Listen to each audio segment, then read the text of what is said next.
Hello everyone. RRB PO clerk and RBI assistant 2023 to do list day 24 60 days तक इस target को follow करेंगे। Then हमारी देखिए प्री प्लस मेंस दोनों की अच्छी सी तैयारी हो जाएगी। देन फिर आपको जितनी प्रैक्टिस हो सकती है प्रैक्टिस के पीडीएफ्स वगैरह सब अवेलेबल करवाऊंगी। एक सबसे इम्पोर्टेंट चीज़ देखिए, जो भी कंप्यूटर का पीडीएफ है आपका, जैसे मैंने कल एक वीडियो प्रोवाइड की थी उसकी पिक्चर आपको ऊपर दिख जाएगी, थंबनेल लगा दूंगी।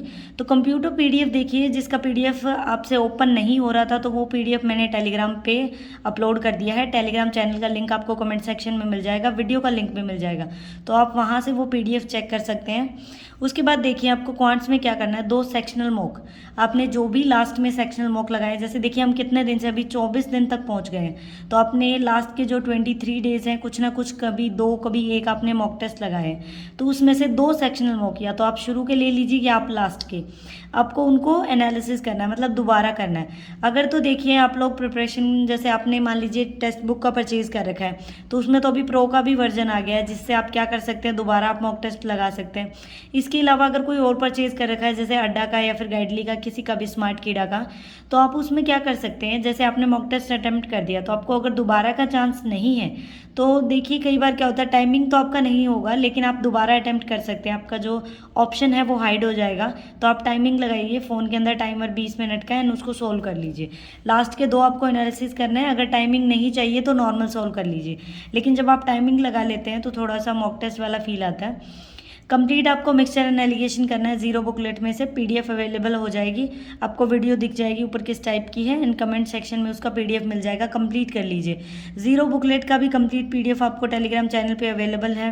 रिवाइज करनी है आपको 4 चेकलिस्ट, जो मॉड्यूल्स की फॉर्म में मैंने 6 चेकलिस्ट करवाई थी स्टार्टिंग में मॉड्यूल की फॉर्म में, क्योंकि शुरू में सने मॉड्यूल अपलोड किए थे, तो उसमें से 4th कर लीजिए, वीडियो का लिंक मिल जाएगा कमेंट सेक्शन में, ताकि हमें सभी तरह की, पीछे का आपका रिवीजन होना जरूरी है। जब तक कोई नई चेकलिस्ट आएगी मैं वो अपलोड कर दूंगी, जब तक कोई नई नहीं आ रही तो आपको पीछे की रिवाइज करनी है। क्योंकि आप ये मत सोचिए कि आपका नई चेकलिस्ट से जो न्यू है उनसे ज़्यादा बेनिफिट होगा, बिकॉज अर्थमेटिक आपका सेम ही है, ऐसा नहीं है कि जीए की तरह अर्थमेटिक हर रोज़ चेंज हो रहा है। फर्स्ट डे करना है आपको गाइडली मीन्स पीडीएफ बंडल, गाइडली का पीडीएफ बंडल आरआरबी क्लर्क के लिए डे 1 करिए। आरआरबी क्लर्क के लिए 50 डेज़ का टारगेट होता है, 50 दिन का, तो हमें मीन्स का यहाँ से भी पढ़ना है। हम इस चीज़ को क्यों स्किप करें, अगर हमें कंटेंट फ्री में मिल रहा है, या फिर अगर किसी ने पेड कर परचेज कर रखा है तो आप पेड कर लीजिए। अगर आपको कोई चीज़ प्रोवाइड करके दे रहे हैं फ्री, मतलब बना के एक बंडल की मेंस टाइप का है, तो आपको करना चाहिए, हमें पता होना चाहिए मेंस में किस टाइप के क्वेश्चन आते हैं, क्योंकि मॉक टेस्ट में, हर मॉक टेस्ट में हमें 15 to 20 ही मॉक टेस्ट मिलेंगे, लेकिन ये हर पेपर के हमारे को 50 प्रोवाइड कर रहे हैं। तो ये भी मैंने तो अटैम्प्ट किए हैं, आप भी लगा सकते हैं। अगर आपको नहीं परचेज करना तो आप इसके अलावा क्या कर सकते हैं, आप कोई चेकलिस्ट सोल्व कर लीजिए या फिर मॉक टेस्ट लगा लीजिए, जो भी आपने परचेज किया। रीजनिंग में आपको एक सेक्शनल मॉक लगाना है फर्स्ट डे, वहीं गाइडली पीडीएफ बंडल से मीन्स का मॉक टेस्ट करना है फर्स्ट डे का टारगेट। अगर वो नहीं है आपके पास तो आप क्या करिए, अगर आपने जो भी टेस्ट परचेज कर रखे हैं उसमें से मीन्स का एक सेक्शन अटेम्प्ट करके देखिए, कंप्लीट नहीं हो रहा तो हाफ करिए, 2-3 पजल्स बना लीजिए उसमें से। फिर आपको इंग्लिश में एक सेक्शनल मॉक लगाना है, 1 प्रीवियस ईयर का मॉक करिए, एक सेक्शनल मॉक लगाइए, एक प्रीवियस ईयर का, या तो बुक में से कर लीजिए प्रीवियस ईयर की, या फिर आपको गूगल से डाउनलोड हो जाएंगे, आप सर्च करेंगे प्रीवियस ईयर पेपर। रिवाइज करने हैं 1 से 10 तक, आपने देखिए 27 या 37 तक रूल आपने पढ़ लिए हैं, उसमें से 1 to 10 रिवाइज करिए। बिल्कुल नए की तरफ जाएंगे तो पीछे वाले भूलते जाएंगे, तो उनको रिवाइज करना मोस्ट इंपॉर्टेंट है। जीए में करंट अफेयर पढ़िए, ज़्यादा फोकस करिए बैंकिंग अवेयरनेस की तरफ, या तो आप डेली करंट अफेयर पढ़ सकते हैं या फिर आप करंट अफेयर पढ़िए जिस एग्जाम की आप प्रिपरेशन कर रहे हैं।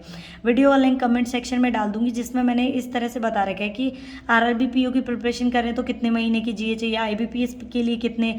आपको लास्ट ईयर के एग्जाम से पता लगेगा कि जैसे आरआरबी पीओ के अंदर क्या सब्जेक्ट ज़्यादा पूछा गया, क्या टॉपिक, बैंकिंग अवेयरनेस ज़्यादा, स्टैटिक अवेयरनेस ज़्यादा, करंट अफेयर, स्पोर्ट्स से रिलेटेड कौन सी न्यूज़ आपकी ज़्यादा पूछी गई है, तो ये मोस्ट इंपॉर्टेंट है।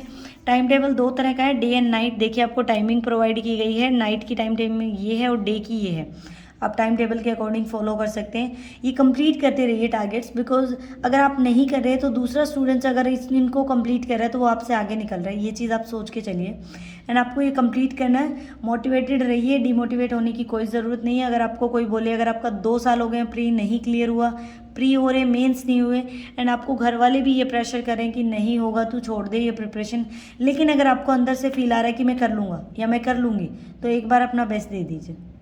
फिर आप अगर खुद से आपको लग रहा है कि आप कर देंगे, उनको अगर आप सही, मान लीजिए आपके रिलेटिव हैं या घर वाले हैं, कोई भी आपको कह रहा है कि आप नहीं कर सकते, एंड आप भी खुद को मौका दे रहे हैं कि नहीं मुझे ये टाइम टेबल फॉलो नहीं करना, या मुझे आज नहीं पढ़ना, आज मैं रेस्ट ले लेता हूँ, तो आप उनको सही साबित होने का मौका दे रहे हैं। उनको सही साबित नहीं होना, आपको खुद को सही साबित करना है, ताकि कल को वो भी ये कहें कि बच्चा तो इंटेलिजेंट था, हम लोग तो मना कर रहे हैं, फिर भी देखिए जॉब लग गया।